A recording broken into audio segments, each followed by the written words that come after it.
Bismillahirrahmanirrahim. Assalamu alaikum. My name is Habibur Rahman and I am EHS professional. Today we will discuss about the fire extinguisher requirement. What are the distance requirement of the fire extinguisher? What are the height requirement of fire extinguisher? What are the legal and other requirement of these fire extinguisher apply to our industry? And what are the color coding scheme of the fire extinguisher which we have to install in our for the betterment of understanding of fire extinguisher, and what are the monitoring and testing requirement of the fire extinguisher. We all will discuss through this presentation. Let's start with the presentation. तो जैसे हमने discuss कर रहे थे हम normally there are 5 type of fire as per NFPA 10/2018 and OSHA 1910. तो class ए जो fire है इसको हम कहते हैं सॉलिड फायर, और इस सॉलिड फायर के लिए हम dry chemical powder, water type, foam type and wait chemical cylinder हम इस्तेमाल कर सकते हैं।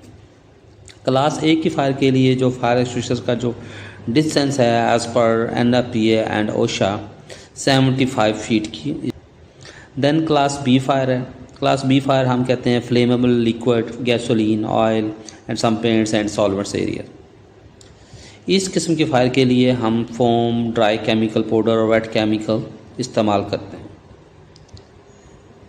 इनके लिए जो डिस्टेंस है वो 30 to 50 फीट की रिक्वायरमेंट है as per NFPA and OSHA requirement. जो सिलेंडर है वो आपके 30 फीट से 50 फीट के दरमियान आपका लगा होना चाहिए। देन क्लास सी फायर है। क्लास सी फायर को हम इलेक्ट्रिकल फायर भी कहते हैं, जिसमें हम इलेक्ट्रिकल इक्विपमेंट की फायर या इलेक्ट्रिकल मशीनरी जो है जिसमें ट्रैवल, उसकी फायर को हम कहते हैं। इसके लिए जो रिकमेंडेड फायर एक्सटिंग्विशर है वो CO2 है, but you can use dry chemical as well. But इससे क्या होता है, पाउडर वगैरह मशीनरी पे आ जाता है और उसके पार्ट्स वगैरह जो है वो डर्टी हो जाते हैं, उसको क्लीन करना बड़ा मुश्किल हो जाता है। क्लास सी का जो रिक्वायरमेंट है डिस्टेंस की as per NFPA and OSHA 50 to 70 feet में आपका फायर एक्सटिंग्विशर लगे होने चाहिए। देन क्लास डी फायर है। क्लास डी फायर को हम कहते हैं मेटल फायर, कंबस्टिबल मेटल कह सकते हैं, such as magnesium and sodium.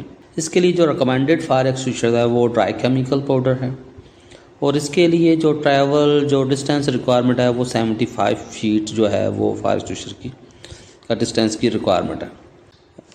अगर हम बात करते हैं क्लास के की फायर, क्लास के फायर को हम कहते हैं normally kitchen fire.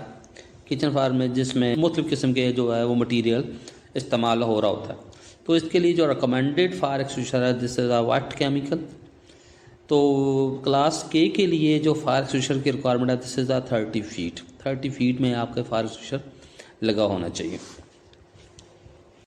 Fire extinguisher colour code की जो रिक्वायरमेंट है इट इज़ वेरी इंपॉर्टेंट। जो कलर कोड की रिक्वायरमेंट है वो BS-EN 3 या फायर एक्सटिंग्विशर स्टैंडर्ड में दी हुई है। कम से कम जो है वो 5% फायर एक्सटिंग्विशर जो एरिया है उसका जो है वो कलर कोड का पेंट होना बहुत ज़रूरी है, ताकि जो फायर फाइटर हैं या दूसरे लोग जो हैं ईज़िली पहचान कर सकें कि कौन सा फायर एक्सटिंग्विशर है।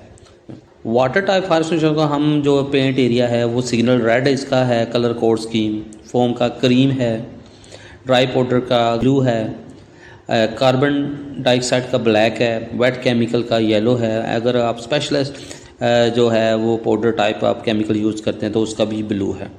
तो जब भी आप इंस्टॉल कर रहे हो फायर एक्सटिंग्विशर तो ये इस कलर का स्कीम को आप अपनी इंडस्ट्री में ज़रूर इम्प्लीमेंट करें for the identification and easily traceability of fire extinguishers. This is very very important. Then fire extinguisher के हाइट, वेट और विजिबिलिटी की रिक्वायरमेंट को हम डिस्कस कर लेते हैं। NFPA 10 जो है वो कहता है कि जितने भी फायर एक्सटिंग्विशर जो हैं वो नॉर्मल ट्रैवल पाथ पे आपके लगे होने चाहिए, ताकि इजीली जो है आपकी एक्सेस हो जाए in case of any emergency, ताकि आपको अप्रोच आपकी ईजी हो। देन NFPA की रिक्वायरमेंट है कि आपके जो फायर एक्सटिंग्विशर है उनकी विजिबिलिटी बड़ी क्लियर होनी चाहिए। इन केस अगर खुदा न खास्ता आपको फायर एक्सटिंग्विशर ऐसी जगह पे लगाने पड़ते हैं जहाँ पे वो इजीली जो है उसकी विजिबिलिटी नहीं है, तो then you have to install safety signage, arrow identification to ensure where is the fire extinguisher located. तो this is a very important. अगर हम बात करते हैं हाइट की, अगर फायर एक्सटिंग्विशर की वेट जो है वो 18.14 kg है या उससे ज़्यादा है, तो उसका जो टॉप लेवल है वो 3.5 फीट फ्राम द ग्राउंड या ग्राउंड से होना चाहिए। This is a requirement of NFPA 10। और उसका जो बॉटम है वो 4 इंच फ्राम ग्राउंड ऑफ होना चाहिए। अगर फायर एक्सटिंग्विशर की जो वेट है वो 18.14 kg से कम है तो आप उसको 5 फीट पे आप उसको लगा सकते हैं, लेकिन उसका जो ग्राउंड लेवल है वो कम से कम 4 इंच जो है वो बिल्कुल ग्राउंड से ऑफ होना चाहिए। This is a requirement of NFPA 10। तो हमें ये जो है जब भी हम फायर एक्सटिंग्विशर लगा रहे हों तो हमें ये तमाम रिक्वायरमेंट को इंश्योर करना है। फायर एक्सटिंग्विशर का जो मैन्युफैक्चरिंग जो स्टैंडर्ड है नॉर्मली वो BS 5306 पार्ट 8 जो है वो फॉलो किया जाता है। इसमें फायर एक्सटिंग्विशर के मतलब उसकी मैन्युफैक्चरिंग, उसकी मेंटेनेंस, उसकी रिफिलिंग स्टैंडर्ड दिए गए हैं। Testing and inspection requirement of fire extinguisher. Visual inspection आप मंथली बेसिस पे उसकी परफॉर्म करें एज़ पर रिक्वायरमेंट, और उसका जो रिकॉर्ड है वो फायर एक्सटिंग्विशर पे भी आप मेंटेन कर सकते हैं या लॉग बुक उसकी मेंटेन कर सकते हैं। इसी तरह तमाम फायर एक्सटिंग्विशर की जो रिक्वायरमेंट है वो 5 ईयर के बाद आप हाइड्रोस्टैटिक उसकी टेस्टिंग करवाएं ताकि in case of any leakages या इन केस ऑफ डैमेज वो जो है वहाँ पे आपकी जो है ईजिली असेसमेंट हो जाएगी। नॉर्मली फायर एक्सटिंग्विशर जो है वो हर साल तकरीबन 12 महीने में एक्सपायर हो ही जाते हैं, तो इनकी इंस्पेक्शन, उनकी रिफिलिंग हर साल करवाएं। और किसी भी आप इसको कॉम्पिटेंट पर्सन से या कॉम्पिटेंट ऑर्गेनाइजेशन से इसकी जो है वो रिफिलिंग करवाएं और इसकी इंस्पेक्शन डिटेल में करवा लें। और CO2 के लिए भी आप इसको ज़रूर वेरीफाई करवाएं।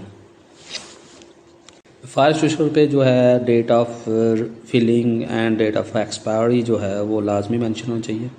इससे आपको एक क्लियर आइडिया हो जाता है कि कब ये रिफिल हुआ और कब ये इसकी दोबारा से रिफिलिंग होनी है। Then we talk about the local and national laws related to fire extinguisher in Pakistan. In Pakistan, every province has laws and regulations related to health and safety, but we will discuss in this training laws related to Punjab and capital laws as well. Pakistan में जो अभी जो building code of Pakistan 2016 जो है उसमें fire safety section 9.6 बहुत ही ज़्यादा डिटेल में जो है वो फायर एक्सटिंग्विशर के मतलब जो है वो डिस्क्रिप्शन है वहाँ पे, उसकी इंस्टॉलेशन, उसकी हाइट की गई है। NFPA 10 को मद्देनज़र रखते हुए वहाँ पे ये तमाम रिक्वायरमेंट वहाँ पे एड्रेस की गई है। तो इट इज़ वेरी इंपॉर्टेंट आप इस बिल्डिंग कोड ऑफ पाकिस्तान को स्टडी करें और जो इतनी भी 9.6 में जितनी भी रिक्वायरमेंट फायर एक्सटिंग्विशर्स हैं वो अपनी इंडस्ट्री में इम्प्लीमेंट करें। दैन पाकिस्तान का जो लॉ है फैक्ट्रीज़ एक्ट 1934, पंजाब का जो है सेक्शन 3 उसमें हेल्थ एंड सेफ्टी के हवाले से फायर एक्सटिंग्विशर की रिक्वायरमेंट दी गई हैं। इसी तरह Punjab health and safety act 2019 में भी फायर सेफ्टी के हवाले से जो रिक्वायरमेंट है वो उसको हमने इंश्योर करना है। देन पंजाब फैक्ट्री रूल्स 1978 में फायर एक्सटिंग्विशर का जो है उसके बारे में बड़ी डिटेल में लिखा गया है, ये कितना एरिया होना चाहिए और कितने फायर एक्सटिंग्विशर की रिक्वायरमेंट है। Then Islamabad fire prevention and life safety regulation 2020 में डिटेल में फायर एक्सटिंग्विशर की रिक्वायरमेंट को एड्रेस किया गया है। अगर हम बात करते हैं international standard related to fire extinguishers तो हम मेनली यहाँ पे 2 स्टैंडर्ड की बात करेंगे which are mostly applicable in all industry and all industry follow these 2 international standards. NFPA 10 related to fire extinguishers, इसमें बड़ी डिटेल में जो है installation procedure, testing procedure, type of fire बहुत ही ज़्यादा डिटेल में एड्रेस किया गया है। तो अगर आप डिटेल में फायर एक्सटिंग्विशर को स्टडी कर देते हैं तो NFPA 10 को आप स्टडी करें। इसी तरह OSHA 1910.155 and OSHA 1910.157 related to fire extinguishers, ये भी काफ़ी डिटेल में यहाँ पे फायर एक्सटिंग्विशर की रिक्वायरमेंट को एड्रेस किया गया है। If you have any feedback you can give on my YouTube channel as well. Thank you very much again for your watching this training video.